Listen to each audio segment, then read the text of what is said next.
So you want to build a Pinterest strategy, but you have no clue where to begin. I hear you. When I started, I didn't know where to begin either. And with the ever-changing features of this platform, literally, who can keep up and find a way to plot world domination online? Luckily for you, I do stay on top of Pinterest platform changes and strategy updates. So today I want to share with you the 4 elements of my personal Pinterest growth strategy that's helped my clients grow their Pinterest monthly views to well over 1 million, as well as generate thousands of monthly page views on their website. If you're excited to jump in to the 4 elements that actually help my clients grow drastically on Pinterest, then don't forget to hit the big red subscribe button and to hit the like as well. Let's dive in. Keyword research is the most important element to begin your strategy with. Because Pinterest is primarily a search engine, your content needs to be Pinterest SEO friendly in order to rank and get found on Pinterest. The only way to optimize your search rankings is really by figuring out which keywords your business identifies with on this platform the most.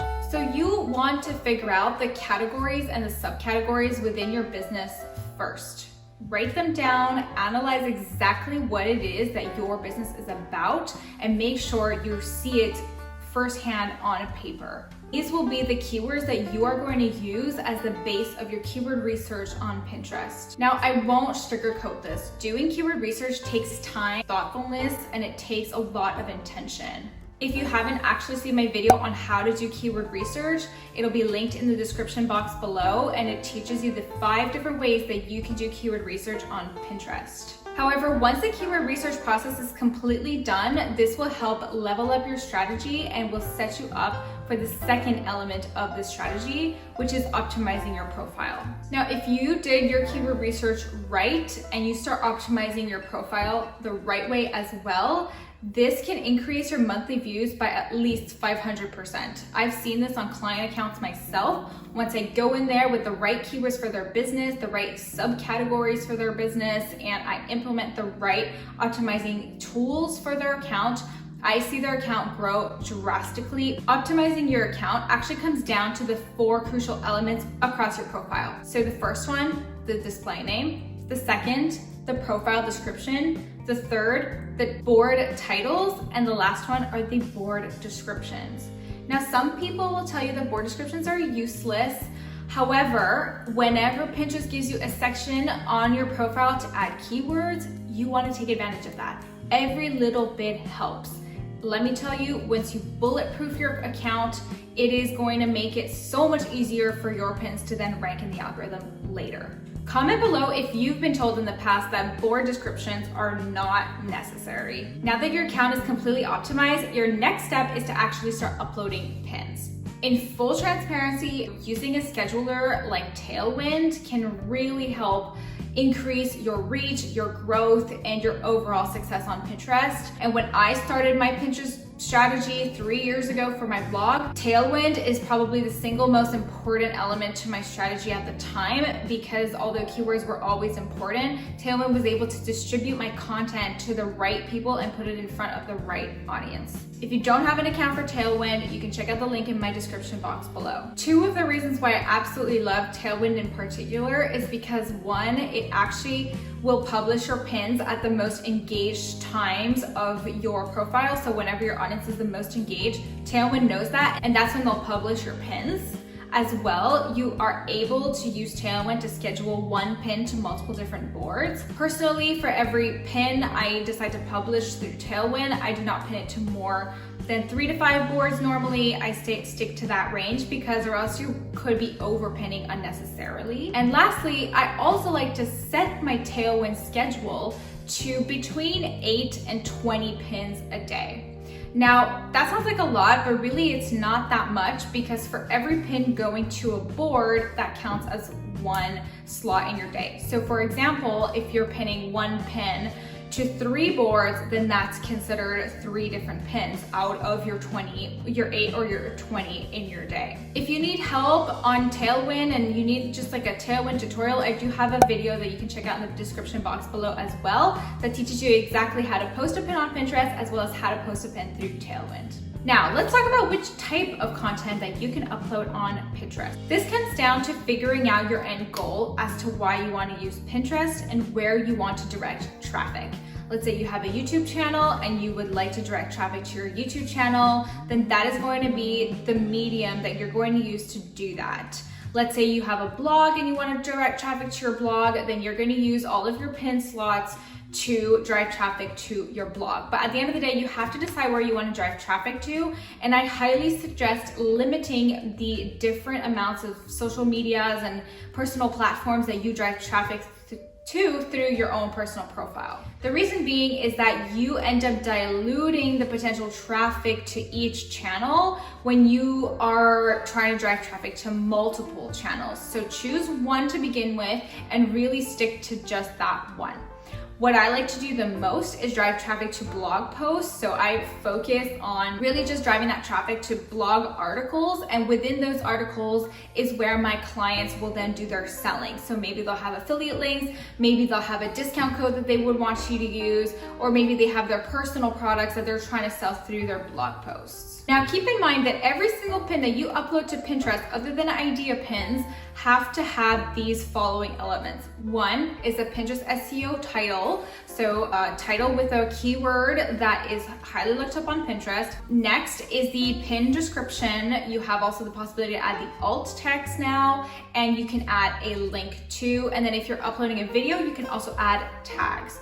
Let's break down all of these elements. So first was the title that should be SEO friendly for Pinterest. Then you have the pin description. So the pin description should be read like natural language and should contain long tail keywords peppered throughout that description. If you need a description template, you can download mine in the description box below. It's already written in natural language, so you don't even have to worry about doing that. All you have to do is plug in your long tail keywords, and I make it super easy for you to find exactly where to plug in the right long tail keywords for your pin. So check that out in the description box below if you'd like to download that template. Once you have your pin description done, you can add the alt text. The alt text is not available on Tailwind. However, it is available when you upload through Pinterest. So for now, is it crucial to add the alt text? Not so much, but should you, if you can, absolutely. What I do for the alt text is I copy the pin description, I paste it in the alt text, and all I do is I remove those last 3 hashtags that I tend to add at the end of the pin description. I just remove that for the alt text and call it a day. Lastly, it's your link. You want to add a destination link. Do not send traffic to a general YouTube channel, a general blog page or home page. You always want to link to a specific piece of content, especially if your image that you're using on Pinterest that you're going to upload is describing a specific type of content. That Pinterest user is hoping to see more information about whatever you're talking about on your pin. And then I did mention the tags earlier, and they are only available when you upload a video. So let's say you're repurposing a reel from Instagram on how to style a handbag, then some of the tags that you can use would be handbag and purse, for example. You can add up to 10 tags in that section on Pinterest. When you're uploading a video, also keep in mind to only upload it through Pinterest. They don't tend to publish that well through Tailwind in my experience. So for videos, I tend to just stick to uploading them straight on Pinterest. There are actually a few elements that you can add to your overall strategy that will help level up your strategy and help you drive that extra bit of traffic to your website or your YouTube channel or wherever you're directing traffic to. Firstly, fresh content. At the end of the day, nothing beats new, fresh, inspiring content. And so try not to repurpose your images more than twice, really. And try not to use stock images either. Stock images have been used time and time again by tons of creators, and Pinterest knows when an image is a stock image. And so if you really can take the time to block out maybe one day in your week to take some photos that are fresh and new that you can use for your content that week and that you can upload on Pinterest, it could really be worth your while, and it could definitely help level up your Pinterest strategy long term. Next, you want to publish some great images. I know it's nothing you haven't heard before, but I really do feel the need to reinforce the fact that you need to be publishing great content on Pinterest, great images on Pinterest. People go on Pinterest to be inspired, so do not miss out on this opportunity to really inspire your Pinterest audience. When it comes to planning your photography shoots, for example, you need to really think about how you want your aesthetic to look.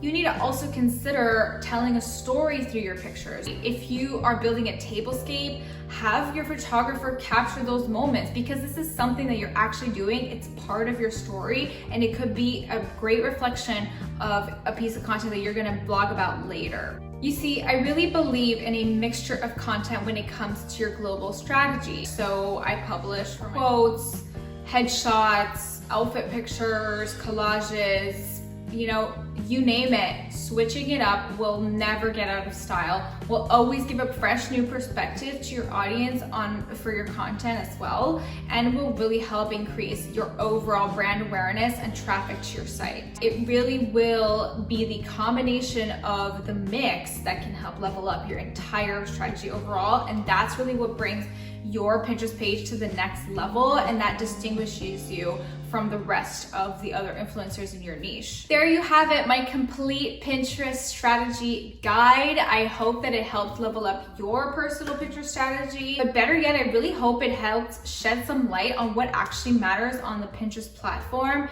A lot of people think that repinning other people's content, for example, is important, when at the end of the day, it really isn't. It's your good, strong SEO, it's uploading great quality content, and it's being intentional with the type of content that you are publishing. My advice to you after watching this video is to take what I've said in this video and to compare it with your own personal strategy and see how you can implement some of the things that I've mentioned within your own strategy, or see how you can perhaps merge the two.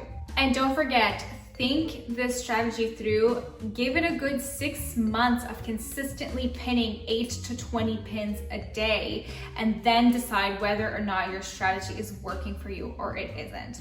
Chances are, if it's not, then there may be an issue with your account, or there may be an issue with the way that you're implementing your strategy. If you need help, I'm always available to chat over DM, so don't be afraid to do so on Instagram, as well as in the comment box below. Don't forget to hit the like button if you enjoyed this video. I will see you in the next video, and we will chat soon, everyone. Bye.